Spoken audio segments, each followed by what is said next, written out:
समय था जब उत्तर प्रदेश की शिक्षा और राजनीति में बड़े बड़े संस्थानों के नाम पर बहुत धौंस जमाई जाती थी और ये माना जाता था कि सत्ता के बल पर कानून से भी ऊपर निकला जा सकता है। लोग सोचते थे कि उनके रसूख के आगे कोई भी उंगली नहीं उठा सकता। लेकिन वक्त का पहिया जब घूमता है तो बड़े बड़े महलों और संस्थानों की नींव भी हिल जाती है। आज हम बात करने जा रहे हैं समाजवादी पार्टी के बहुत बड़े नेता आजम खान और उनके उस खास प्रोजेक्ट की जिसे वो अपनी बहुत बड़ी शान और अपनी ताकत का प्रतीक समझते हैं। हम बात कर रहे हैं रामपुर की चर्चित जौहर यूनिवर्सिटी की, जिस पर अब प्रशासन का बुलडोजर और कानून का शिकंजा बहुत तेजी से कसता चला जा रहा है। हाल ही में इनकम टैक्स यानी कि आईटी विभाग की ताबड़तोड़ रेड, फर्जी कंपनियों के जरिए पैसों के भारी लेन देन के चौंकाने वाले खुलासे और इस यूनिवर्सिटी को बचाने के लिए सड़कों पर भटकते छात्रों की दौड़ भागने इस पूरे मामले को एक बार फिर से उत्तर प्रदेश की सबसे बड़ी और गर्मा गर्म खबर बना दिया। तो चलिए आज जानते हैं वो तमाम छुपे हुए और काले राज जिनका पर्दाफाश अब देश की बड़ी बड़ी जांच एजेंसियों के सामने एक एक करके हो रहा है।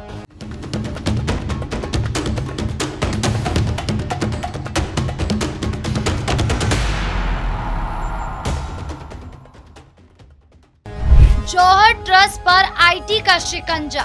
सबसे पहले बात करते हैं उस खबर की जिसने आजम खान और पूरी समाजवादी पार्टी की नींद उड़ा कर रख दी है। जौहर ट्रस्ट और जौहर यूनिवर्सिटी के पैसों के लेन देन और हिसाब किताब को लेकर इनकम टैक्स विभाग ने बहुत बड़ी और कड़ी कार्रवाई शुरू कर दी है। इनकम टैक्स की नजर में लंबे समय से वो फर्जी और कागजी कंपनियां थी जिनका इस्तेमाल कथित तौर पर काला धन को सफेद करने और यूनिवर्सिटी के लिए गलत तरीके से भारी भरकम पैसा जुटाने के लिए किया गया था।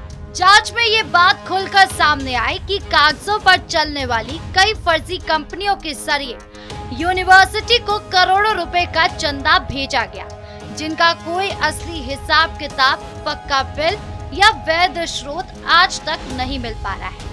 जब इनकम टैक्स विभाग की टीमों ने इन फर्जी कंपनियों के बताए गए पतों और कागजों की गहराई से जांच की तो ज्यादातर जगहों पर सन्नाटा मिला या फिर ऐसी फर्जी दुकानें और ठिकाने पाए गए जिनका असलियत में कोई वजूद ही नहीं था। आजम खान और उनके करीबी लोगों द्वारा चलाए जा रहे इस ट्रस्ट पर अब पैसों की भारी हेरा फेरी, टैक्स चोरी का फंदा पूरी तरह से कस चुका है, जिससे उनके लिए बाहर निकलना अब बहुत ज्यादा मुश्किल हो गया है। इनकम टैक्स का बड़ा नोटिस। जौहर ट्रस्ट को पैसों की भारी गड़बड़ी और संदिग्ध लेन देन को लेकर लगातार कड़े नोटिस भेजे जा रहे हैं। फर्जी फर्मों से पैसा आना। जांच एजेंसियों को ऐसे पक्के सबूत मिले हैं कि कई फर्जी कंपनियों के जरिए यूनिवर्सिटी को अवैध तरीके से पैसा ट्रांसफर किया गया। कानून का कस्ता घेरा। देश का प्रशासन और जांच एजेंसियां अब इस पूरे काले खेल में शामिल हर एक चेहरे को बेनकाब करने में पूरी तरीके से जुटी हुई है। कानून का यह सीधा और कड़ा नियम है कि कागजों के जाल और फरेब से भले ही कुछ समय के लिए सच को छुपाया जा सकता है, लेकिन अब असली और पक्के कागजात सामने आते हैं तो हर छोटा बड़ा फर्जीवाड़ा आसानी से पकड़ में आ सकता है। यूनिवर्सिटी बचाने की जद्दोजहद और छात्रों की भारी परेशानी। अब आते हैं इस पूरे मामले के दूसरे और बहुत ही संवेदनशील पहलू पर, यानी कि उस परेशानी और दर्द पर जो इन दिनों इस यूनिवर्सिटी में पढ़ने वाले मासूम छात्र झेल रहे हैं। एक तरफ जहां कानून और प्रशासन की बुलडोजर कार्रवाई बहुत तेजी से चल रही है, वहीं दूसरी तरफ इस कॉलेज और यूनिवर्सिटी में पढ़ने वाले छात्र अपने भविष्य को बचाने के लिए कभी सड़कों पर तो कभी अदालतों के चक्कर काटने को मजबूर हो चुके हैं। यूनिवर्सिटी पर मंडरा रहे बुलडोजर और तालाबंदी के लगातार खतरे के बीच इन छात्रों का भविष्य पूरी तरीके से अंधेरे में लटक गया है। छात्रों का रो रो कर यही कहना है कि उनका इन सब मामलों से कोई लेना देना नहीं और वो सिर्फ अपनी पढ़ाई पूरी करने, अपना करियर बनाने के लिए यहाँ आए हैं और वो वही करना चाहते हैं। लेकिन बड़े बड़े नेताओं और संस्थापकों की राजनीति और पैसे की गलतियों की भारी सजा आज उन्हें भुगतनी पड़ रही है। यूनिवर्सिटी की बेशकीमती जमीनों और बड़ी इमारतों को अपने कब्जे में लेने की सरकारी कार्रवाई के बाद से यहाँ का पूरा माहौल बेहद तनावपूर्ण और डरावना हो चुका है। यूनिवर्सिटी में पढ़ने वाले बच्चों के माता पिता भी अपने परिवार के भविष्य को लेकर बहुत ज्यादा डरे हुए हैं, सहमे हुए हैं कि आखिर इस लंबी राजनीतिक लड़ाई का अंत कहां जाकर होगा। आजम खान की बढ़ती मुश्किलें। अब बात करते हैं इस पूरे मामले के सबसे बड़े राजनीतिक असर, दूरगामी प्रभावों और समाजवादी पार्टी के अंदरूनी रुख की। जिस आजम खान को कभी उत्तर प्रदेश की राजनीति में समाजवादी पार्टी का सबसे ताकतवर, कद्दावर और दबंग मुस्लिम नेता माना जाता था, जिनके एक इशारे पर पूरा सियासी समीकरण बदल जाता था, आज उनकी अपनी शान समझी जाने वाली जौहर यूनिवर्सिटी पर आए इस भयानक और अस्तित्व के संकट के वक्त पार्टी के भीतर एक अजीब सी और गहरी खामोशी छाई हुई।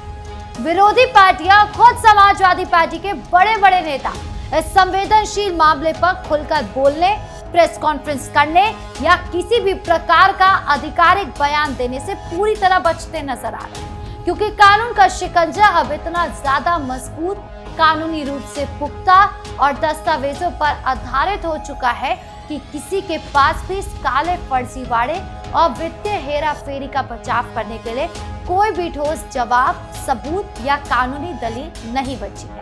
केवल राजनीतिक गलियारे ही नहीं, बल्कि पूरे उत्तर प्रदेश का संत समाज, प्रबुद्ध वर्ग और आम जनता भी अब खुलकर इस बात पर बहुत बड़े और तीखे सवाल उठा रही है कि आखिर कैसे केवल सत्ता के बल पर राजनीतिक रसूख का इस्तेमाल करके सरकारी जमीनों पर अवैध कब्जे कर और देश के तमाम कानूनों और नियमों को पूरी तरह ताक पर रखकर इतना बड़ा साम्राज्य खड़ा कर लिया गया था। अब जबकि उत्तर प्रदेश में मुख्यमंत्री योगी आदित्यनाथ के कड़े राज में कानून पूरी निष्पक्षता, बिना किसी भेदभाव और अत्यधिक सख्ती के साथ अपना काम कर रहा है, तो एक एक करके सारे गलत काम, अंदरूनी खुलासे और भ्रष्टाचार की काली परतें जनता के सामने पूरी तरह से बेनकाब होती जा रही है, जिससे आम लोगों की आंखें भी फटी की फटी रह गई। इस पूरे सियासी माहौल और प्रशासनिक कार्रवाई के कुछ प्रमुख बिंदु भी हैं जो आपको एक एक करके बताते हैं। पहला, आजम खान पर लगातार बढ़ती कानूनी मुश्किलें। जौहर ट्रस्ट फर्जी कंपनियों के जरिए फंडिंग और यूनिवर्सिटी से जुड़े तमाम मामलों में एक के बाद एक नई कानूनी मुसीबतें, ताबड़तोड़ छापे और इनकम टैक्स विभाग के नए नोटिस लगातार बढ़ते जा रहे हैं, जिससे उनका कानूनी दायरा बेहद तंग होता जा रहा है। दूसरा, समाजवादी पार्टी की दूरी। पार्टी अब इस कानूनी रूप से उलझे और विवादित मामले में पूरी तरह किनारा करती दिखाई दे रही है, जिससे आजम खान का राजनीतिक कद और उनका प्रभाव दिन प्रतिदिन और ज्यादा छोटा और कमजोर होता जा रहा है। बुलडोजर कार्रवाई का मंडराता डर, सरकारी जमीनों पर अवैध रूप से किए गए निर्माण, फर्जी दस्तावेजों के खेल और नियमों के उल्लंघन के मामले पर प्रशासन की तरफ से सख्त बुलडोजर कार्रवाई का गंभीर खतरा इस यूनिवर्सिटी पर हर वक्त लगातार मंडरा रहा है। ये पूरा विवाद इस बात का सबसे बड़ा और जीता जागता सबूत है कि कानून के हाथ बहुत लंबे होते हैं और सत्ता का घमंड या अहंकार चाहे कितना भी बड़ा क्यों ना हो, एक ना एक दिन उसे सच्चाई के आगे झुकना ही पड़ता है। एक तरफ जहां इनकम टैक्स विभाग और अन्य जांच एजेंसियां फर्जी कंपनियों के जरिए आए पैसे के हक पर एक राज से पूरी तरह पर्दा उठा रही है, वहीं दूसरी तरफ छात्रों की लगातार बढ़ती परेशानी और यूनिवर्सिटी पर हर वक्त मंडराता बुलडोजर का खतरा ये साफ साफ बता रहा है कि गलत और बेईमानी के रास्ते पर बनाई गई कोई भी चीज ज्यादा लंबे समय तक टिक नहीं सकती। उत्तर प्रदेश की राजनीति में अब ये पूरी तरह साफ हो चुका है कि भ्रष्टाचार और फर्जीवाड़े के पुराने दिन अब हमेशा के लिए लद चुके हैं और कानून के इस कड़े और मजबूत पहरे से कोई भी कानून तोड़ने वाला इंसान कभी भी बचकर निकल नहीं सकता। आपकी इस पूरे मामले को लेकर क्या राय है, कमेंट बॉक्स में जरूर बताएं। वीडियो को लाइक करें, शेयर करें और चैनल को सब्सक्राइब करना ना भूलें। धन्यवाद।